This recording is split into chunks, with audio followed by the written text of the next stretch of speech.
Hay igsoon kini message para ni sa mga tao nga wala pa nakabasa og Biblia or wala joy alam sa Biblia pero naay cellphone, naay wifi, naay load.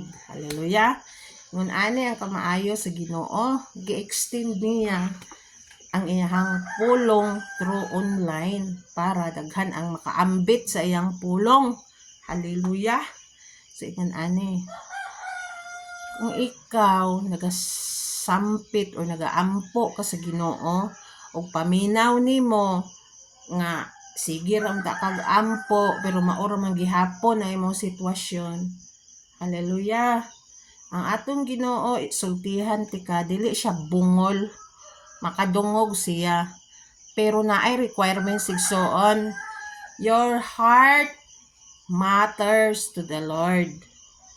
Kung moduol ka sa Ginoo igsoon, kinahanglan ang imong kasing-kasing hinluan nimo, kuhaon nimo ang kaligutgut, ang kasuko, ang pride, ang self-righteousness.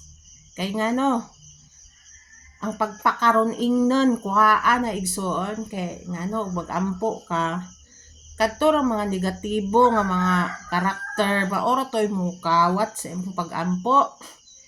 Kumbaga, di kaabot sa Ginoo kay kuhaon man aning babag. Nya, igsuon, pag magampo ka, gikan diri kasing-kasing dili sa baba. Kay matod pa sa Book of Isaiah, ang pagtawag ng aking bayan ay sa bunganga lang, malayo ang kanilang puso. Hallelujah. Nga matter sa Ginoo ang kasing-kasing igsuon. Kung mutawag ka sa Ginoo, hinluin imong kasing-kasing aron dili kawaton sa kaaway ang imuhang pag-ampo ug madungog sa Ginoo. Hallelujah. Mao na igsuon. Usap pa kasi wala nimo na mao kung kinsa imong gi-addressan sa imong pag-ampo. Address the name of the Lord Jesus the Christ. Kay mao na siya mudala sa atong pag-ampo. But you have to cleanse first kaning mga kaligut-gut, especially ang pagdumot. Kay dili maayo ang pagdumot igsoon if you have that kind of attitude, killer ka, you are a murderer in the eyes of the Lord. So let go of that negative character. Amen. Hallelujah. Kaya ang atong Ginoo pure light.